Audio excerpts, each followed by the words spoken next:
Halo, jiwa yang sedang mencari ketenangan. Jika saat ini pikiranmu terasa penuh, berat, atau terjebak dalam lingkaran penyesalan dan kemarahan, ketahuilah bahwa kamu tidak sendirian. Pikiran manusia seringkali terjebak dalam apa yang disebut sebagai doing mode. Sebuah kondisi di mana otak kita terus-menerus menganalisis masalah, membandingkan keadaan sekarang dengan masa lalu, dan mencoba memperbaiki perasaan seolah-olah itu adalah soal matematik. Namun, emosi tidak bisa diselesaikan hanya dengan logika. Untuk menemukan kedamaian, kita harus beralih ke being mode. Sebuah kondisi di mana kita mengizinkan diri kita untuk merasakan pengalaman apa adanya tanpa penghakiman. Perjalanan menuju kedamaian batin melibatkan 4 langkah besar pemaafan. Kepada orang tua, kepada sesama, kepada diri sendiri, dan keberanian untuk meminta maaf. Mari kita tekan tombol darurat ini bersama-sama. Memaafkan orang tua, berduka dan menetapkan batasan. Memaafkan orang tua seringkali menjadi tantangan yang paling menguras emosi, karena luka ini biasanya berasal dari masa kecil, periode di mana kita paling rentan. Banyak dari kita tumbuh dengan orang tua, tipe well-meaning but neglected themselves, WMBNT.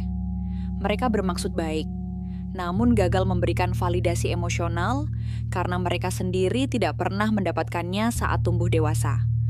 Kondisi ini disebut Childhood Emotional Neglect, CIN, yang meninggalkan kehampaan batin di dalam jiwa kita. Langkah menuju pemulihan, berduka, mourning. Pemaafan sejati tidak bisa dipaksakan. Kamu harus terlebih dahulu melewati proses berduka atas masa kecil ideal yang tidak pernah kamu miliki. Izinkan dirimu meratapi hilangnya sosok orang tua yang seharusnya ada untukmu. Memahami tanpa memaklumi, menyadari bahwa keterbatasan orang tuamu, seperti sifat dingin atau jarak emosional mereka, adalah hasil dari trauma antar generasi mereka sendiri, dapat membantu mengurangi rasa sakit. Namun, memahami luka mereka bukan berarti kamu harus memaklumi perilaku buruk yang terus berlanjut. Membangun batasan, boundaries. Kedamaian seringkali membutuhkan batasan yang sehat. Gunakan batasan fisik, menjaga jarak, batasan eksternal, menyaring kata-kata pedas mereka, dan batasan internal, mengelola reaksi emosionalmu sendiri. Ingatlah, kamu bertanggung jawab untuk melindungi kesehatan emosionalmu sendiri. Memaafkan sesama, memahami kemanusiaan yang sama. Seringkali kita menyimpan dendam terhadap orang lain yang menyakiti kita. Kaisar Marcus Aurelius mengajarkan bahwa kita diciptakan untuk saling membantu, dan pertentangan satu sama lain adalah hal yang tidak alami. Ketika seseorang berbuat jahat, itu biasanya merupakan fungsi dari ketidaktahuan atau kekacauan emosional mereka sendiri. Langkah menuju pemulihan, melihat ke dalam jiwa mereka. Cobalah untuk masuk ke dalam jiwa mereka, dan pahami pemikiran mereka. Seringkali kemarahan dan ancaman orang lain adalah cerminan dari kondisi emosional mereka yang sedang terganggu, bukan penilaian objektif tentang dirimu. Prinsip batu karang. Jadilah seperti batu karang yang tetap tegak meskipun dihantam ombak terus-menerus. Ombak itu akhirnya akan mereda di sekitarnya.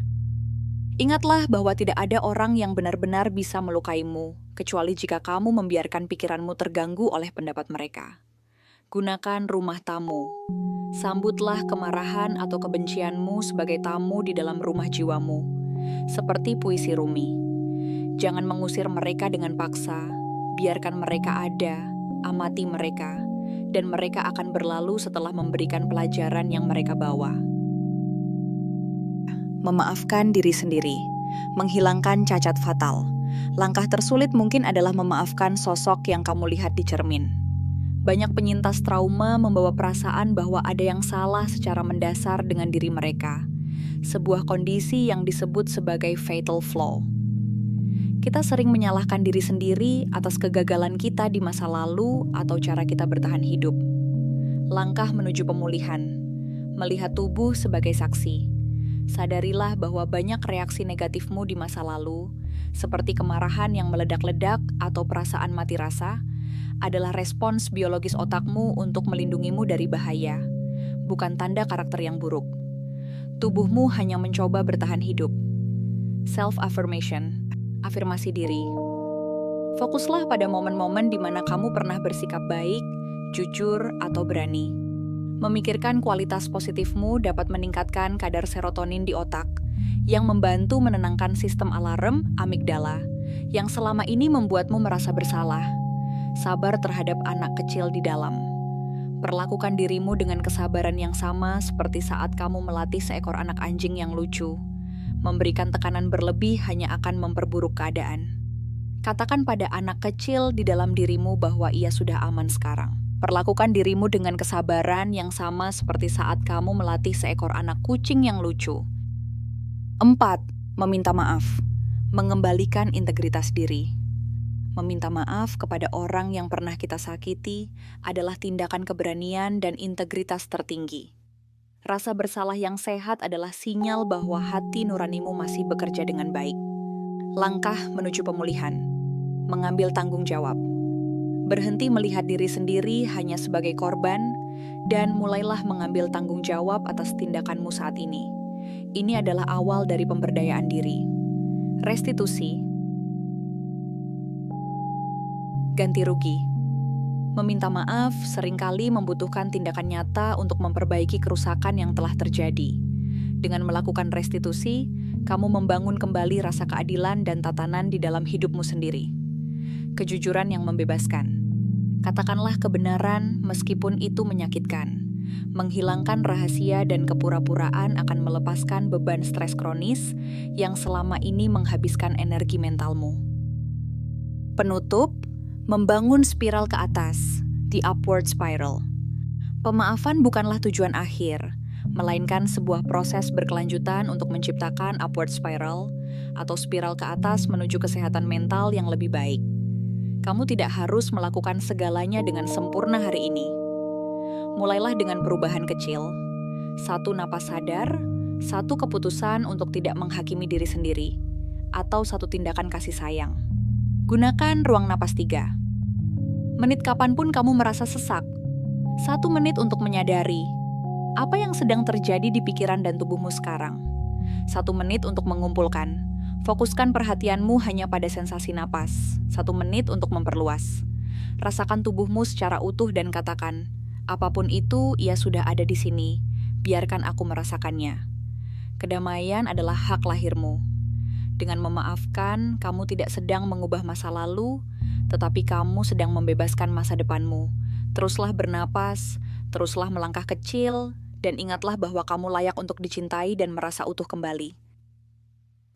Semoga lisan kita dipenuhi doa yang baik, pikiran kita selalu ada dalam ketenangan, dan hati kita selalu dalam semangat yang nyata.